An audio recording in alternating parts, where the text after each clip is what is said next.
Hello, my name's Alex Hill, and I would like to tell you about my experiences with the Jungian analyst and author Robert Alex Johnson. I first came across Robert through a mentor of mine, Paul Dean-Carnison, who I'd studied with when I was in high school. He was a professor at the University of Memphis, Memphis State at the time. And I was talking to him years later about going to graduate school, and he suggested the transpersonal psychology schools in California and gave me a reading list, and Robert was one of the authors that he included on that list. So I read Owning Your Own Shadow first and liked it quite a lot. And then a while later, a friend of mine loaned me his book, Ecstasy. And I read his big snake dream, and having an affinity for snakes and having a lot of snake dreams myself, I was quite taken with it. So much so that I wrote him a letter the next day, and he shot me another letter right back, and gave me his address and phone number. And not long after that, I had the opportunity to go anywhere in the world I wanted to go, and I decided I'd like to go see Robert and have some analytical sessions with him. But when I called him, he told me that he was no longer doing that, or something to that effect, and recommended his friend and mentor, Jack Sanford, John A. Sanford. And I'll maybe talk more about Jack and my relationship with him in another video, but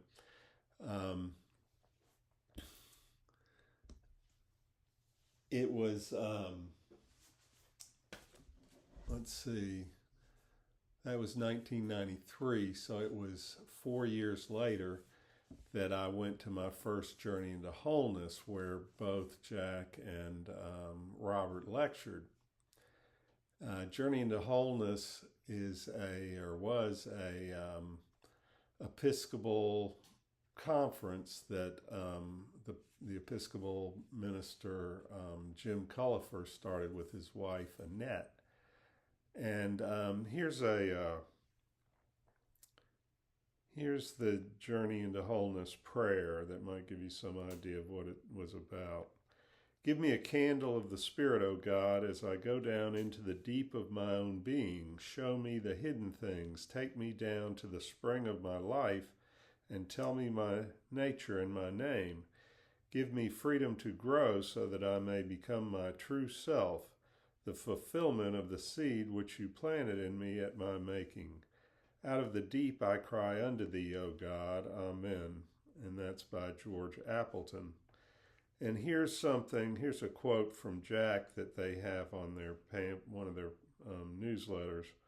The rediscovery of the personal and creative side of Christianity is more possible today than it has been for many centuries because of the uncovering of the unconscious, the discovery of the reality of the inner world, of which we are ordinarily unaware, but which greatly affects our conscious life, is the most important religious fact of our time and adds a great impetus to our search for an inner Christianity.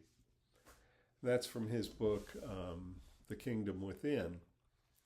So I went to my first Journey into Wholeness, my first psychology conference in 1997. And lo and behold, it was in St. Simon's Georgia. I believe it was at a conference, a Christian conference center there called Epworth. And I rode in the car from the airport to the center with Robert and Jack. We all got picked up at the same time. I think there were a few other people. I know I was stashed in the back of a station wagon. And I don't think Jack remembered me. He was starting to decline by then from Alzheimer's. But anyway,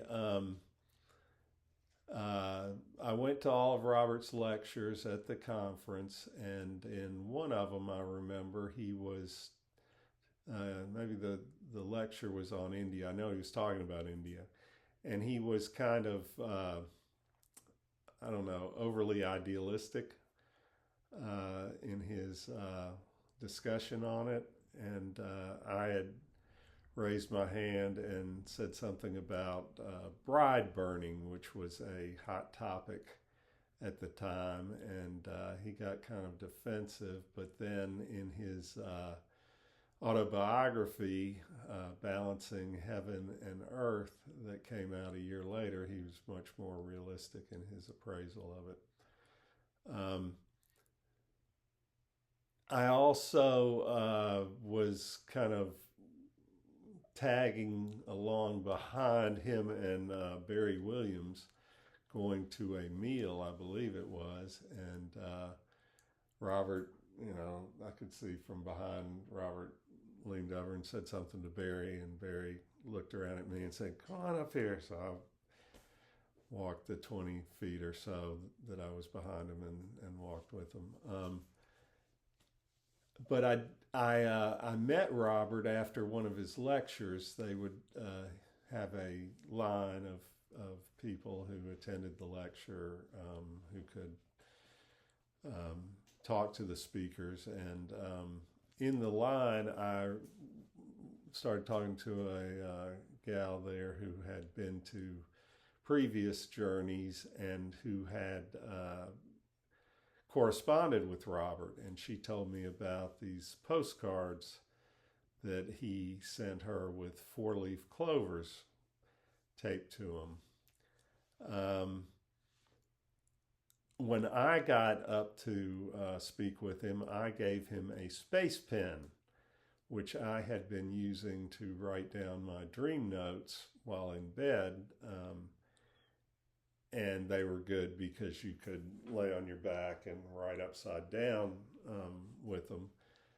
But he said no, he didn't use a pen to record his dreams. He kept his laptop in sleep mode next to his bed.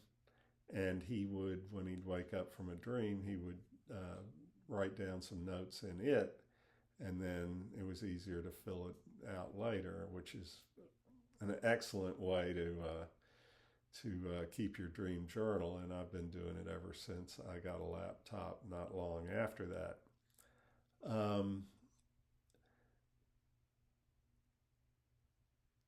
He also gave a lecture where he talked about his book, The Handless Maiden. And he went through it all, I believe, and got to the end and asked the audience if anybody could say what the next step in the evolution of the feminine was according to that myth. I remember Murray Stein spoke up. Nobody else even tried. I sure didn't. And Robert didn't really go with that.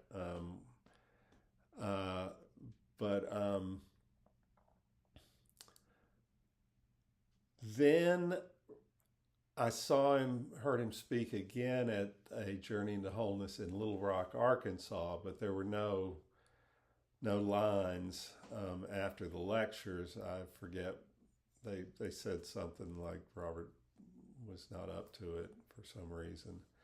But then his last Journey into Wholeness was in 2002, April of 2002, and it was at the Episcopal Retreat Center, Cayuga, in North Carolina, and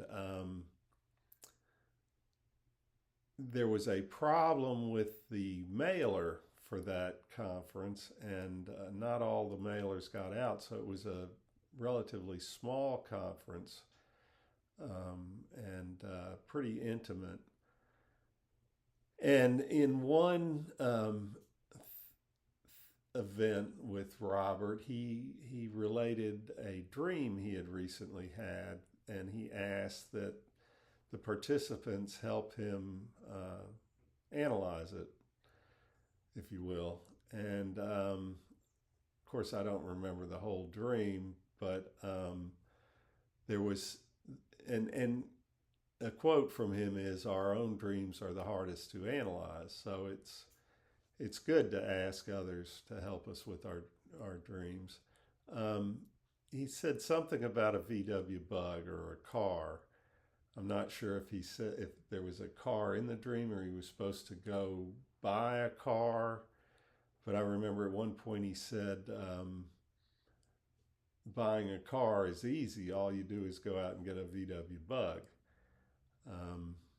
But I'm not so sure exactly where it fit into the dream. I know somebody else said something about people of Robert's age having trouble finding their cars at times. And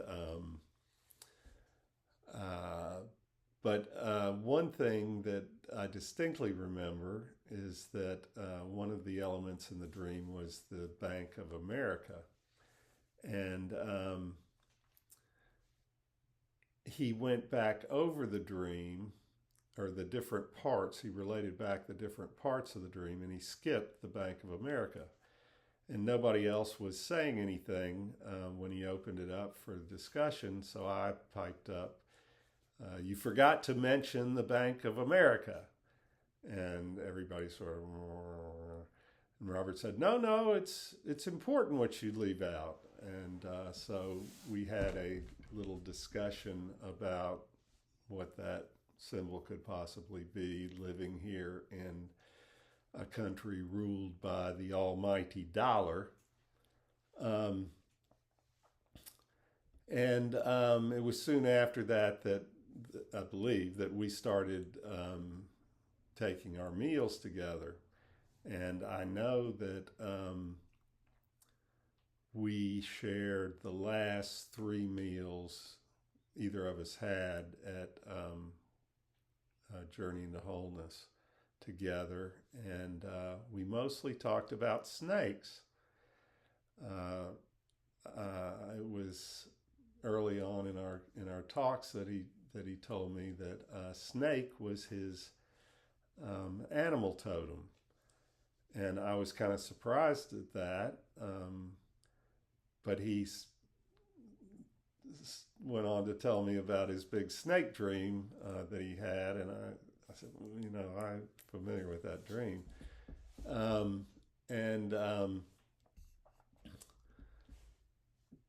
So he was interested in what I had to say about snakes because I'm a herpetologist and have had snakes ever since I was a little kid.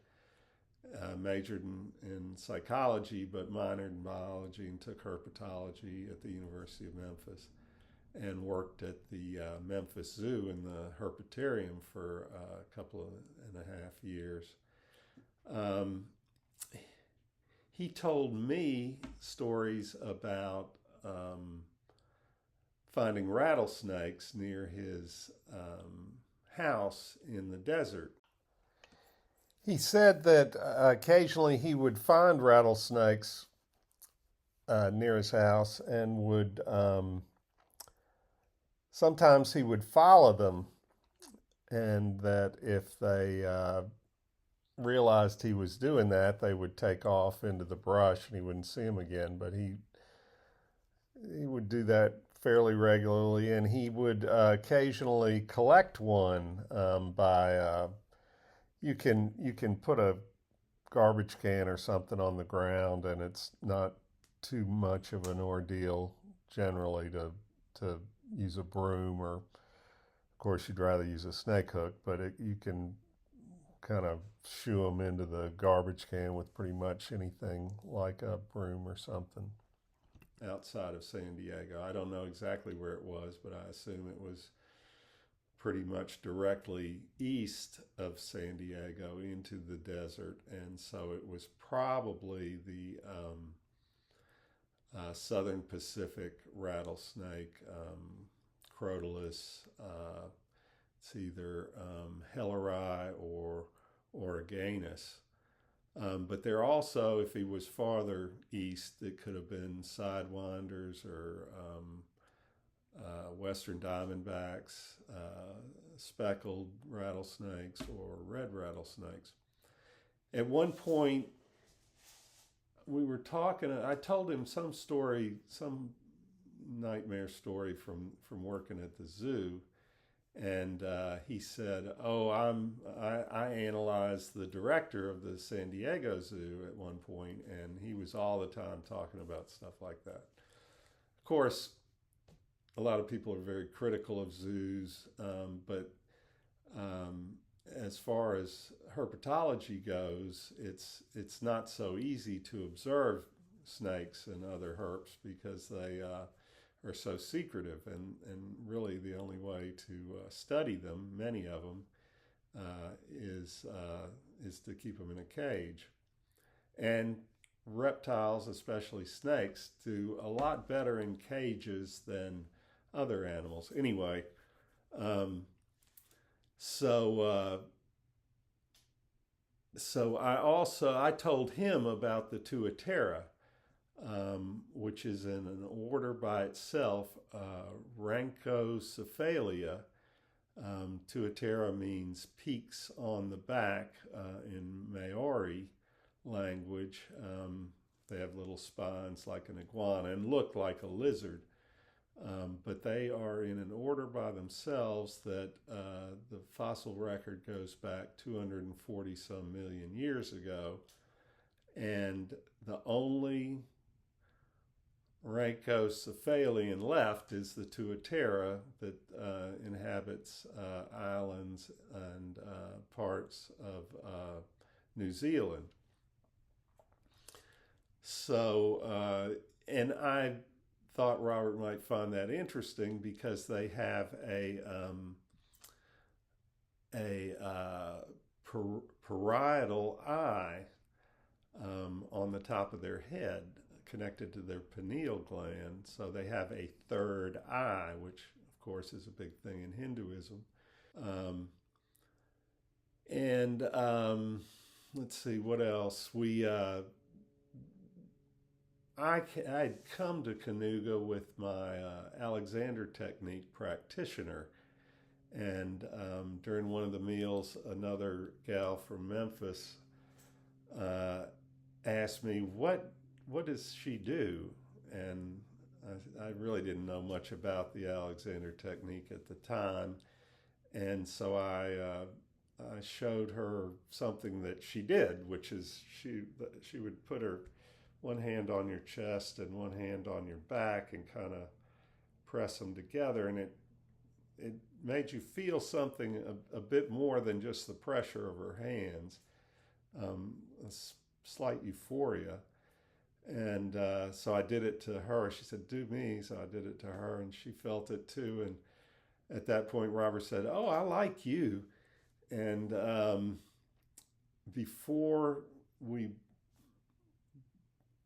broke up the conference, he told me that if I decided to write him, I should tell him that I'm the one he liked. Let's see, I got another story or two. There was, he related a dream about dying, and they created a special Robert fund for something. And at one point, one of the guys in the audience addressed Robert as grandfather, which in Native American spirituality is another name for God. But Robert took it right in stride, and other analysts that I talked to at the conference would not have taken it so well, because such a thing could lead to great ego inflation, and who needs more of that? But the whole idea of Native American spirituality was pretty big with the conference. They had these dialogue groups where when you first got there, they had a bunch of name tags or name tag holders in a bowl, and you would, without looking, pick your name tag holder, and it would assign you to a different dialogue group.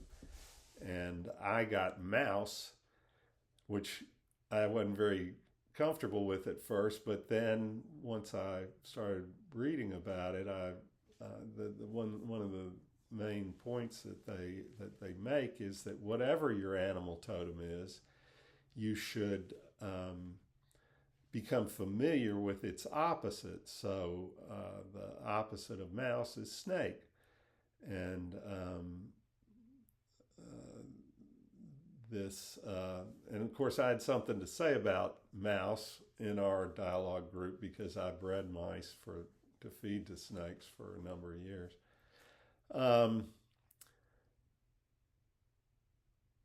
And before he left, I asked him about Jack, and he said that his Alzheimer's had progressed quite a lot.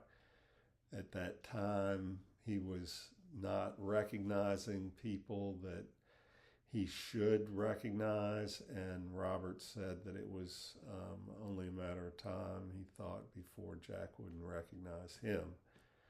And he died, I believe, 4 or 5 years after that. And of course, Robert lived on for a number of years.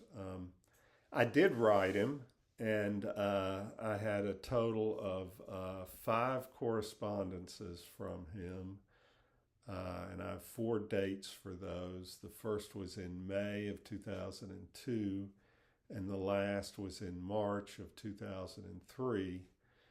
Mostly he sent me the cards with the 4-leaf clover on them. So I got sort of inspired by Robert's little 4-leaf clover cards, and I took an indigo snake shed and wetted it down and laminated it with blue paint to little, 3x5 file cards, and sent those to Robert, and I think he liked them quite a lot. But in one letter, he sent me a picture of him and an Indian friend in front of the temple in Tiruvannamalai. I'll put it up on the thing, which is interesting because it's a Shiva temple, and of course Shiva is one of the main snake gods of Hinduism. So there is an interesting myth about Shiva and this associated with this temple. His consort Parvati decided to play a trick on him and closed his eyes for a few moments in God time, but in human time it was years, and it caused all light to go out in the universe and on Earth. Parvati and some of his devotees made penance for this, and he came back to vision and light. He turned into a pillar of light and went on top of a mountain, and this caused the light to go back in the universe and on Earth. And then after that, he joined with Parvati to become Ardhanarshvara. And so half male and half female, which we, of course, know archetypally as Hermaphroditus, who was a combination of Hermes and Aphrodite in Greece, and a very popular deity in its own right. So anyway, that's pretty much the sum total of my experiences with Robert as far as his person. And I hope to make another video or two about Jack and some of what I've come up with in my research that was springboarded by Robert's dream and my meeting Jack Sanford and being introduced to the Greek god of healing, Asclepios. So that's it for now. So long.